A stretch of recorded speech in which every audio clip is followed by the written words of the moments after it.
Hey everyone, welcome back to our Feature Friday. It is time for us to hear from another fantastic teacher out there in the world of education. I'm Sherry Dixon with A Girl and Her Dog Coaching and Consulting, and we are Teachers That Sparkle. I'm here with my sidekick today. Hi. You heard from Kimberly last week with a couple of good strategies that help her do her very best in the classroom. And now we have our second feature for this year. We are here today with Taylor Deese. Taylor has been working with me for the last few years, about 6 years, right? 7, actually. 7 years. And I have seen her grow and flourish. She started as a brand new teacher with me. And I have to say, not because I just love her and she also loves my dog, but she does an amazing job with children. And so I felt it would be a great addition to bring her on board and have her talk about a few of the things that make her who she is in the classroom with her students. So help me welcome Taylor. Hi, everybody. I'm Taylor. Like Sherry said, that I have been teaching, just finished my 7th year teaching. Miss Sherry was my principal, and she was amazing, basically taught me everything I know. So a lot of what I'm going to share is things that I learned from her.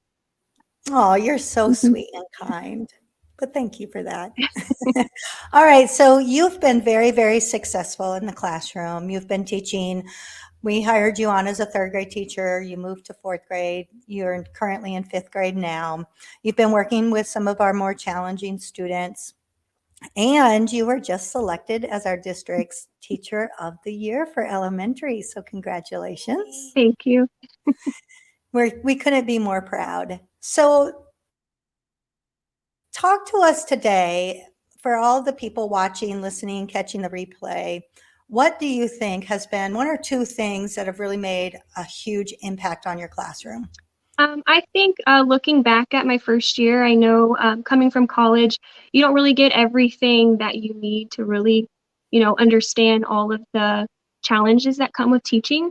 So I know going into my first year, I got really lucky with you as my principal and also with my partner teacher, who was very experienced, and she taught me everything as well. So just going in and having an open mindset, I told myself that, I just want to listen. I want to get ideas, I want to get advice, and I want to use them. And that really helped me be successful that first year because I would take what everybody was giving to me, I would use it in the classroom. If it didn't work, I would try something else. And then when I found things that worked, those were things that I could use from year to year. And so even into the next year, going up, looping with my kids to fourth grade and then even into fifth grade, things were still changing. I was still listening, I was still learning. And even after finishing my 7th year, I'm like, wow, like this is something that you need. You need to be able to take in ideas. You need to be able to listen. You need to be able to use new strategies because kids are changing, things are changing, and you can't just do the same things every year. So I like to change things up. I like to try new things. And so the more experience I got, I was actually able to help other teachers. They would come to me for advice, and it just felt really good to be able to share what I'm doing with new teachers and other teachers, and seeing them be successful as well. So my advice for that would just to be, don't be afraid to take risks and don't be afraid to ask for help. I really love that because you did something very unique this year that I hope you're okay with me sharing with the audience because I don't see it happen very often. But as you said, finishing up your 7th year, we had some new staff come on with us, some brand new, and then some experienced teachers. And your team was very good about collaborating and working together. But I also know that you took time out of your day to go observe one of our new hires who came in with some experience, different kinds of experience. But I know that you did that because you wanted to continue to learn and grow yourself.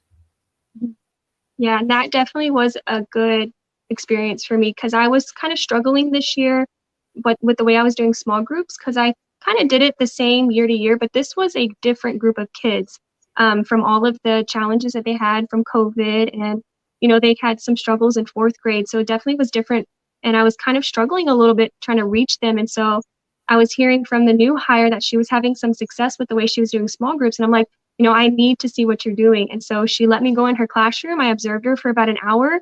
And I tried it in my classroom. I'm like, wow, this is really helping. And so we got some really good results with those kids. And we had, you know, the same type of kids and the same struggles. So it definitely was, it was awesome. And I feel like I can use it into next year and then, you know, tweak it and make changes as I need. But it definitely was, it was amazing. Well, good. And I was just impressed with that because it takes a lot for an experienced person to say, I want to continue to learn. I want to really take in what others are doing. Yeah. All right. So anything else you could share with our audience today that can help them just be one step closer to their very best self? I would say, you know, just practice self-care. I know you're right now, you're a big believer in that, you know, taking care of yourself, because as educators, we take care of a lot of things and then we can come home and we have things to take care of at home and we can forget to take care of ourselves. So I kind of had to learn. I know my first few years, it was taking graded papers home. I'm staying up till 8, 9 o'clock at night at home and I'm doing all of this, but then I'm just like, oh, you know, I have things here I have to take care of. So I just had to learn that if I don't finish something at work, it'll be there tomorrow. And so that was just something I had to change myself. And I just had to, you know, make adjustments to my time management and make sure that I wasn't taking on too many responsibilities, but I was still being part of things that would help me grow as an educator. And I think that's something that I would continue to do. Oh, I love that. Yeah, me too. That's so important. We talk all the time about that work-life balance as an educator. And, you know, it's hard because you do dedicate your life to education and forcing almost yourself to believe in that and really put it as a priority. All right, Taylor. Well, we appreciate you coming on with us today. I know that our mission is to have an effect on the world of education by helping teachers be their very, very best. And we can only do that by sharing not just what we know, but what others know, because I also believe in being a lifelong learner. And I like to steal things, right? I like to take people's ideas and really help us all be our very, very best. So I appreciate you coming on and you have a great rest of your day. All right. Thank you. You too. Bye. Bye.